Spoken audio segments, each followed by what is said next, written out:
Todos. ¿Por qué?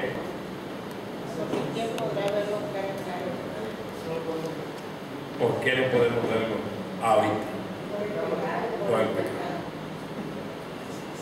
El Señor nos está preparando, nos está haciendo cada vez más perfectos a los hijos, a los que oyeron el llamado y dijeron que sí, nos está haciendo cada vez más perfectos. Y Él nos dice en su palabra que conozcamos el pecado. Sí. Él quiere que seamos conscientes del pecado. Y por ahí hay un dicho: conoce a tu enemigo. Pero a lo mejor unos escucharon el otro dicho que dice: si no puedes con él, únete. Y se unieron al pecado. El pecado, ¿qué es? El pecado es la separación de Dios. Cuando tú cometes pecado, consciente o inconscientemente, cuando tú cometes pecado, seas creyente o no seas creyente, Dios se separa. En ese momento Dios se aleja. ¿Qué más es el pecado? El pecado es oposición a Dios. Si Dios dice no a esto y tú dices sí, te estás oponiendo a Dios. ¿Qué más es el pecado? Es transgresión de la ley. Si el Señor dice no mentirás, tú dices sí mentiré. Ese es el pecado. El pecado no es nunca neutro. El pecado es pecado, y sea lo que hagas que está en contra de la ley de Dios, tú has pasado por estos 3 puntos que te dije antes. ¿Se le quedaron? ¿Cuáles fueron?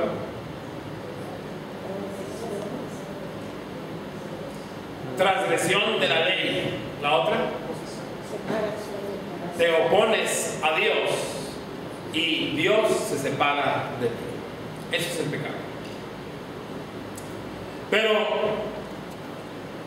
ha pasado mucho tiempo.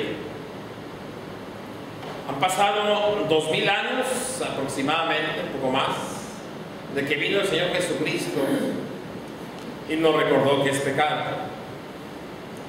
Han pasado aproximadamente 3400 a 3500 años cuando el Señor nos dio la ley, los mandamientos. Y pues ya pasaron muchos años, y por tal motivo muchas cosas que eran pecado ya no son. Ha pasado mucho tiempo, o no se sienten como pecado, y vivimos tan a gusto. Y qué terrible es esto, cuando ya no tengo conciencia de lo que es pecado y vivo muy a gusto. Y así vivo con mi familia, y así me muevo donde quiera, muy a gusto. Pecados de la iglesia. Permítanme preguntarles si existen pecados en la iglesia. Sí hay.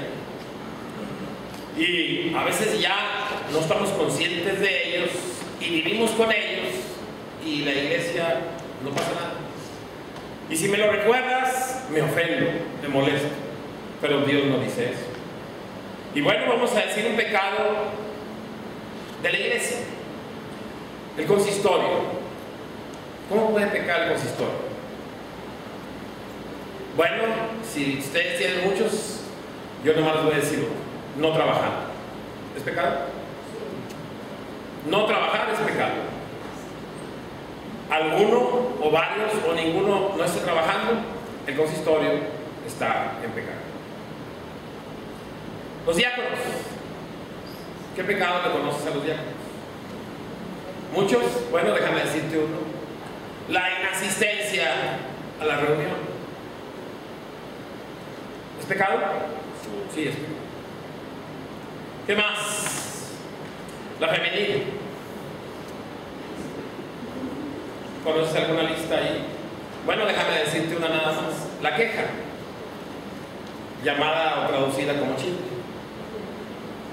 ¿Es pecado? ¿Se practica en la femenil? Los jóvenes, ¿hay pecado? Bueno, déjenme decirles uno. Tratar de que no haya culto en la tarde, los domingos. ¿Se ha dado? Ustedes saben. ¿Es pecado? Sí. Los niños, la irreverencia. ¿Es pecado? Sí. ¿Se da esto en la iglesia? Sí. Y la iglesia sigue cambiando. Ya nos acostumbramos. Y cuidado que me lo digas, cuidado que me llame la atención, desde el más grande hasta el más pequeñito, porque nos ofendemos. Pero el Señor no dice eso. Dice que nos llamemos la atención, que nos digamos las cosas. Pecados en la familia. Papá. ¿Qué podemos decir, papá? Ah, cuántas cosas. De eso sí hay una listota grande, ¿verdad? Pero bueno, vamos a decir una. El papá es posesivo. ¿Sí? Conocí por ahí a alguien que dice, oye, vamos a León a comprar zapatos. Y se compró como 10 pares él, y a los hijos nomás uno. Bueno, ese es un ejemplo. Mamá, ¿es pasalona con los hijos? Sí. ¿Es pecado? Sí. El Señor no te dijo que fueras pasalona. El hijo. Ah, qué listota también podemos decir nosotros, ¿verdad? Bueno, vamos a resumirlo en una palabra: desobediente. Vean las tortillas. No. Sí. Y es pecado. Los hermanos, su pecado. Bueno, al menos yo vi algo por ahí donde yo vivo. Se golpearon alguna vez, a lo mejor 10 veces, o a lo mejor 50 veces, no me acuerdo cuánto, ya perdí la cuenta. Ustedes se golpearon con sus hermanos, y es pecado. Bueno, pero el pecado está de moda. Y así vivimos en la familia con esos detallitos, ¿sí? Y estamos haciendo algo por ello, ¿no? Ya nos acostumbramos. El pecado está de moda. ¿Y qué más está de moda? Pues la iglesia misma, ¿verdad? La iglesia misma. ¿De qué puede pecar la iglesia? Toda completa. Aquí ya si se me escapó alguna sociedad. Bueno, pues llegar tarde todos los domingos. No venir a la escuela dominical. ¿Será pecado? Sí, es pecado. Pero pues ya nos acostumbramos quienes llegan a tal hora y quienes a tal hora y a tal hora. Pero ya nos acostumbramos. El pecado más fuerte es la falta del perfecto y completo amor de los unos para con los otros. Aquí, en la casa y donde nos movemos. El perfecto y completo amor.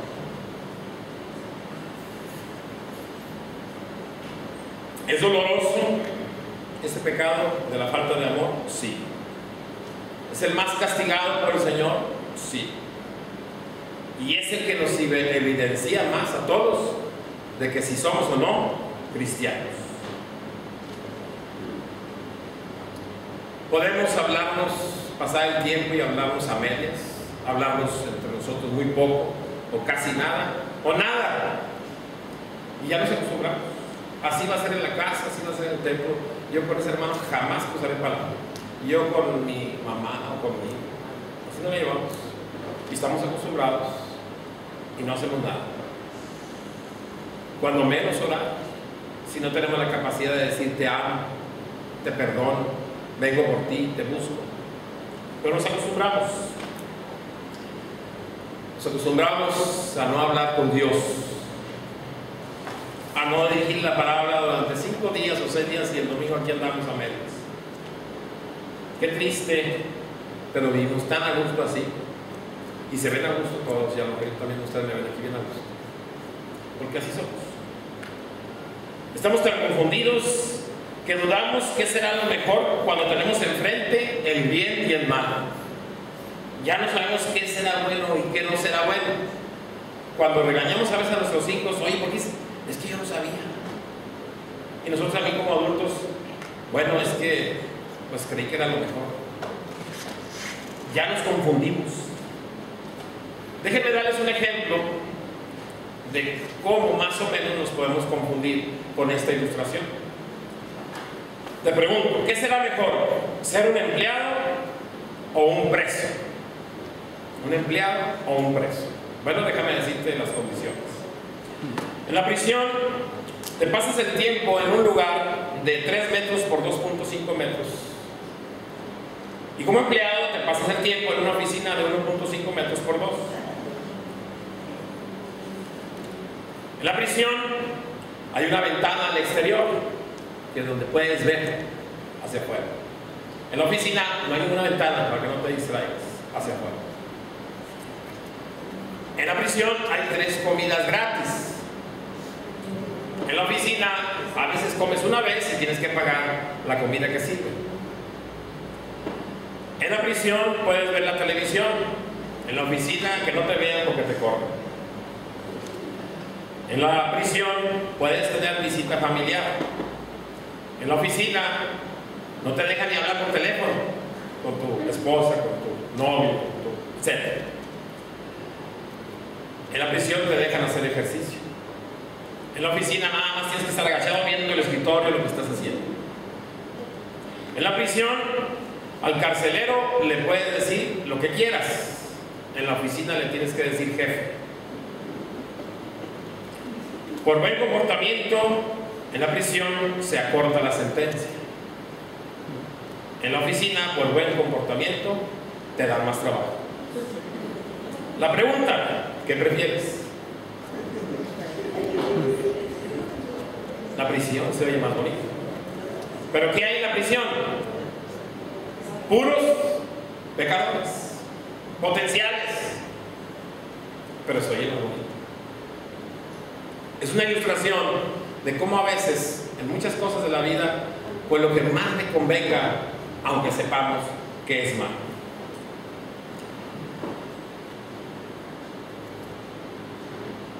Versículo 7 del pasaje que estuvimos leyendo hace rato, ahí en Génesis. Entonces sus ojos, ¿qué? Fueron abiertos. Hubo una época antes de que ellos pecaran que era hermoso. Y cuando estaba meditando, me imaginé si Adán y Eva no hubieran pecado, ¿cómo seríamos aquí en Bellavista los unos con los otros? ¿Como ahorita o diferentes? ¿Cómo nos amaríamos, verdad? Qué hermoso es que nos buscáramos unos a otros y por igual. Son mis hermanos en Cristo. Sería una bendición y una cosa hermosa. Pero no, aquí hay alguien que me cae gordo. Aquí hay alguien que siempre va a ser diferente a mí. No va a pensar igual que yo y por eso me cae mal. Qué hermoso sería. Esa época fue antes de que pecara. Dice la palabra de Dios, y se juntó el león con la oveja. Me llamó la atención ver en un programa de Animal Planet que estaba por ahí una especie de, como de venado, pero no se llama venado, se me olvidó el nombre de ese animal, pero era como un venado. Y lo vio una leona y se fue contra él, y ya llegando con él se frenó y empezó a lamer, y luego lo dejó acostarse con él y estuvieron durmiendo varios días así. Pensaba yo cuando veía esa escena, son los vestigios, ¿verdad?, de cuando la creación era perfecta. Qué hermoso. Y el Señor dice que cuando Él venga volverá a ser así. Pero mientras tanto estamos aquí. Versículo 7. Cuando abrieron sus ojos, ¿quiénes? Adán y Eva. Hubo consecuencias. Muchas consecuencias. Pero vamos a ver algunas. Consecuencias que aplastaron y desbastaron la imagen que tenían ellos de Dios. Fueron abiertos sus ojos. La primera consecuencia es, ¿qué tuvieron cuando pecaron? El pasaje que leímos. ¿Qué fue lo primero que tuvieron? Vergüenza. Tuvieron vergüenza. Fueron abiertos sus ojos, no estos, sino los ojos del alma. y tuvieron vergüenza. Nosotros hoy en día abrimos los ojos, pero estos no los delante. Por eso a veces andamos y practicamos el pecado. Yo pienso que fue la sensación más terrible. Yo creo que si comparamos todas las vergüenzas que han habido, pienso que fue la mayor que ha habido.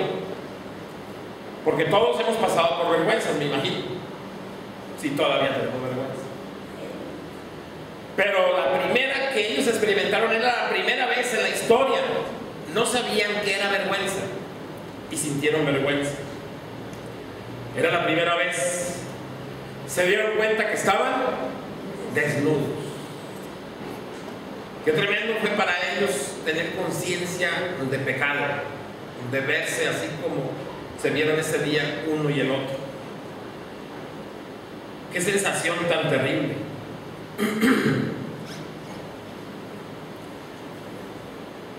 De ser imperfectos, de ser corruptibles. Supieron que algo andaba mal, supieron que había sucedido algo terrible. Ya no sintieron la inocencia, la santidad, la justicia, y tuvieron vergüenza. Hoy en día la vergüenza es un cero a la izquierda. Hoy en día la vergüenza es un billete falso. Hoy en día la vergüenza es una pila marca Patito. Hoy en día la vergüenza es la moneda de México. ¿Qué quiero decir? Que la vergüenza, si es un cero a la izquierda, ya no tiene valor. Ya no me da vergüenza.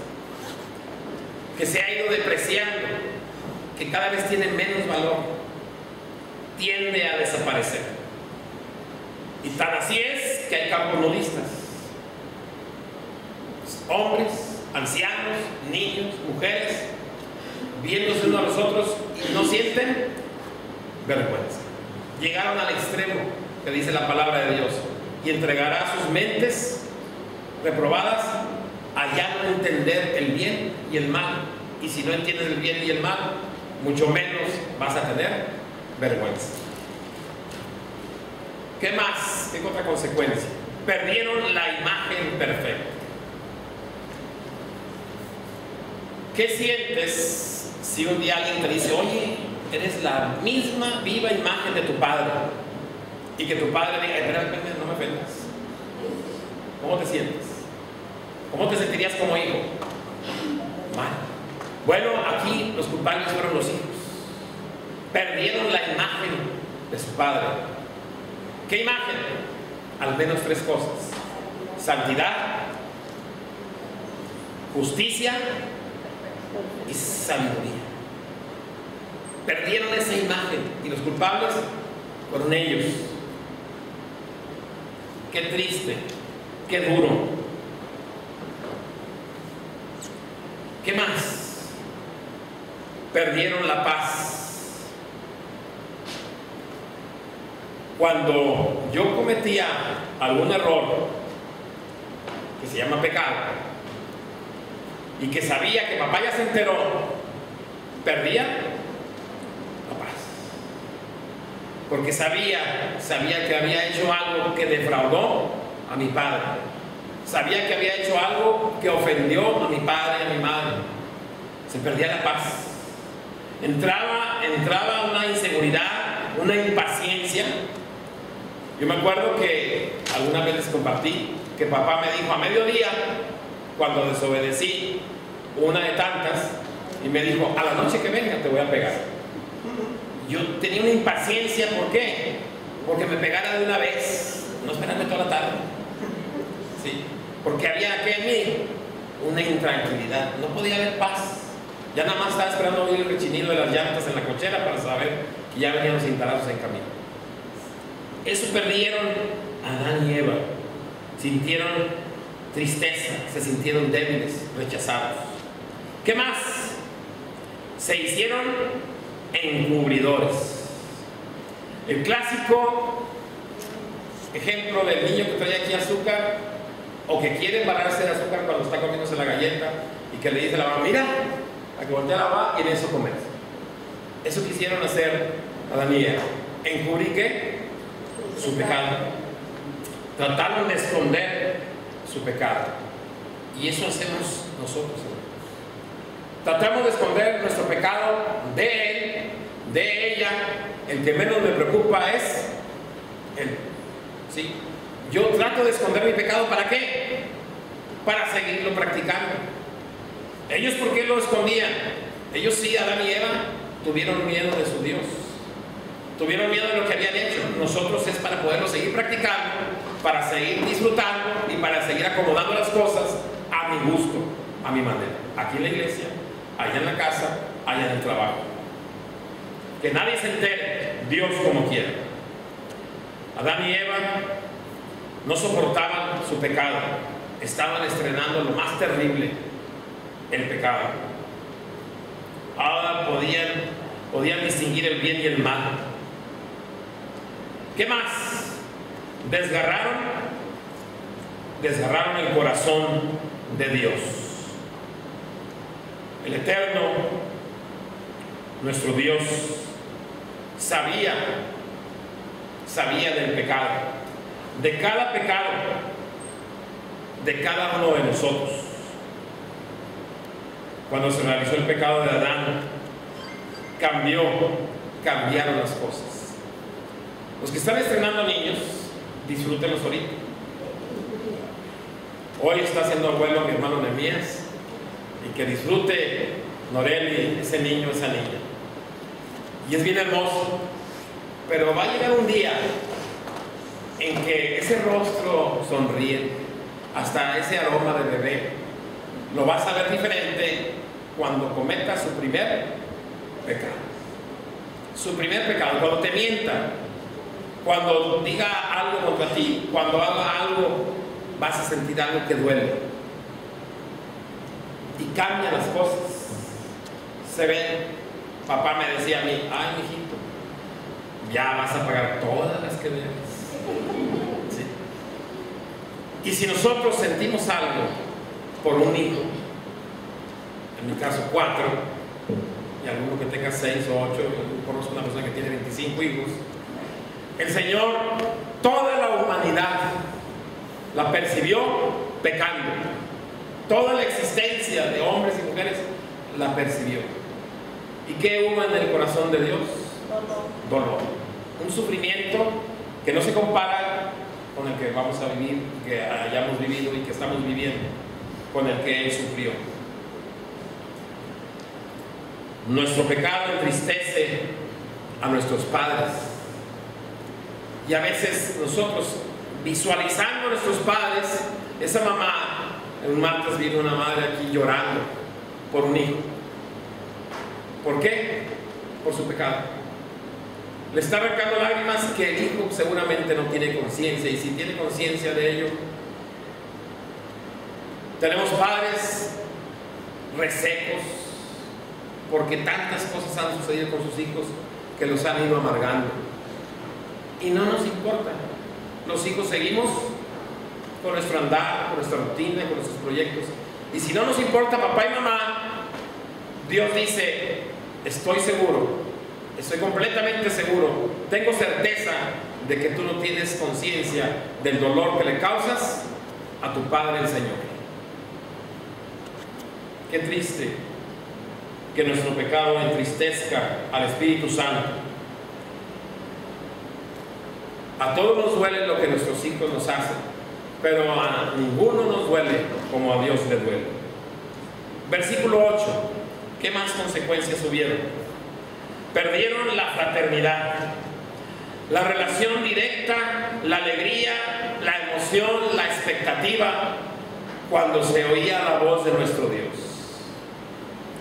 Yo siempre he relacionado, desde que tengo conciencia de Dios, los truenos, como dice la palabra de Dios, como la voz poderosa del Señor.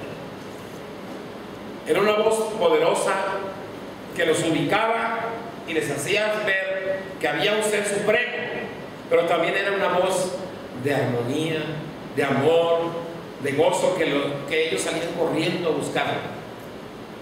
Qué hermoso es tener el oído que pueda escuchar la voz del Señor. El Señor nos habla hoy a través del Espíritu Santo, pero qué experiencia oír la voz directa del Señor, que Adán y Eva perdieron por causa de el pecado.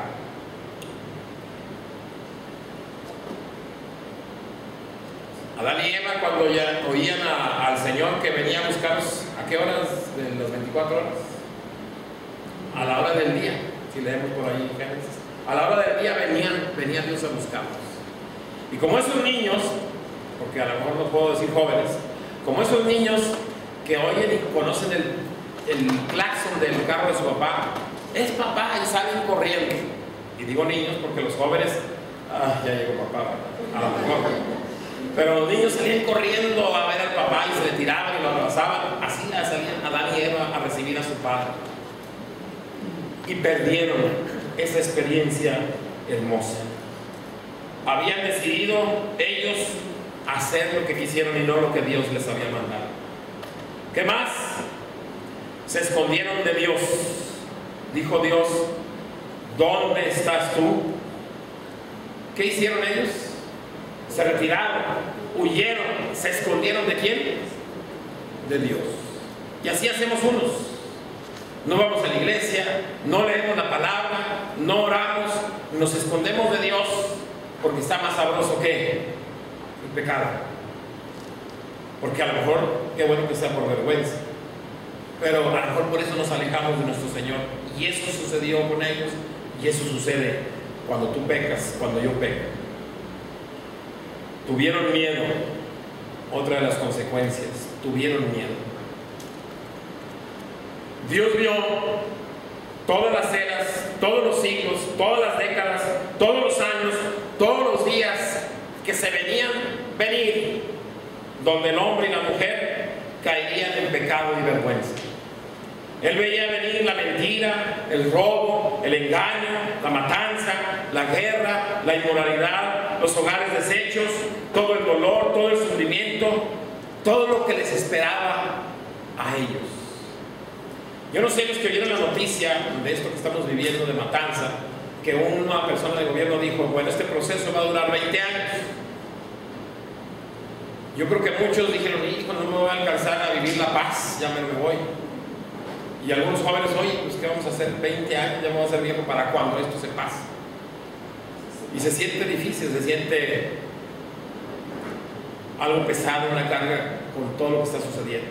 El Señor vio todo eso que se venía a venir. ¿Qué más vio el Señor?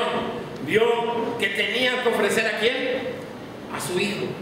Y vio cada escena que iba a pasar con su hijo, lo veía venir. Por eso el Señor les dijo, no comas de ese árbol del bien y del mal, porque ciertamente morirás. Por eso sintieron miedo, porque estaba una sentencia ya hecha. Estaba una sentencia que ellos todavía no sabían que venía el Cordero, no les habían dicho, y tuvieron miedo. Morirás y serás juzgado. Yo no sé cuántos de nosotros respetamos eso, que todo lo que sucedió tuvo que pasarle eso al Señor Jesucristo, y por eso tengo miedo de pecar. Y por último, se formó una barrera, ahí en los versículos 10 al 13, se formó una barrera, una muralla entre el hombre y Dios, entre el hombre y la mujer, entre lo bueno y lo malo. Se formó una barrera que divide el acceso entre ellos y el Señor. ¿Y qué trajo ese pecado que cometieron ellos? Otro pecado, y otro hasta estos días. El primer pecado fue tomar ese fruto prohibido. ¿Cuál fue el siguiente? Lo que dice el título del mensaje. ¿Qué dice el título? No fui yo. No fui yo. ¿Han escuchado eso de nosotros?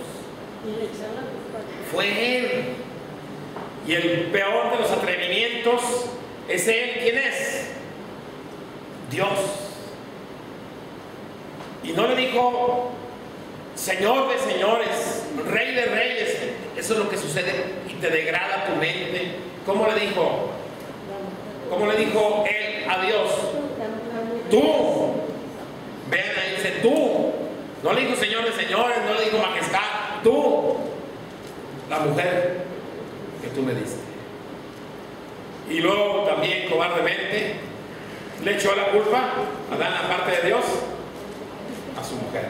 Hasta el día de hoy así lo sé. El pecado que trajo, más pecado. Pero también habló a la mujer. También, no, yo no fui. ¿A quién le echó la culpa? A la serpiente. Y también de alguna manera le echó la culpa a quién? A Dios. Porque si tú no hubieras permitido que esta serpiente entrara, yo no hubiera fallado. ¿Qué trajo el pecado? Más pecado. El pecado es progresivo, crece y crece y cada vez más. Y cada uno de nosotros, hermanos, pecamos. Y la pregunta, si yo peco contra la iglesia, yo peco contra mi familia, yo peco contra mi prójimo, ¿a quién le piensas echar la culpa esta semana? Muy seguramente a tu prójimo, a tu familia y a la iglesia, porque tú y yo estamos bien. Qué triste es cuando ya no distingo el pecado, o a la peor lo distingo, pero ya me acostumbré. Ya me acostumbré a vivir en el lodo. Esto pregunto, ¿va a justificar tus malas acciones? La palabra de Dios dice en Lucas 3:13, en 13:3, no. Si no te arrepientes, todos sin excepción, los que estamos hoy aquí, cada uno perecerá igualmente. Y Hechos 17:30 dice, Dios pasó por alto los tiempos de la ignorancia, ahora manda arrepentimiento. Y 1 Juan 1:9 dice, Él es fiel y perdona. Pero no se te olvide lo que vas a leer ahorita en Ezequiel 18:21 para terminar. Ezequiel 18:21. Ezequiel 18:21. ¿Qué dice, hermanos? Mas el impío, si se apartare de todos sus pecados que hizo y guardare todos mis estatutos e hiciere según el derecho y la justicia, de cierto vivirá y no morirá. ¿Está claro el versículo, hermanos? No le eches la culpa a nadie. Tú arrepiéntete, pide perdón, deja de practicar el pecado y ciertamente vivirás. ¿Esto lo aconseja quién? Dios.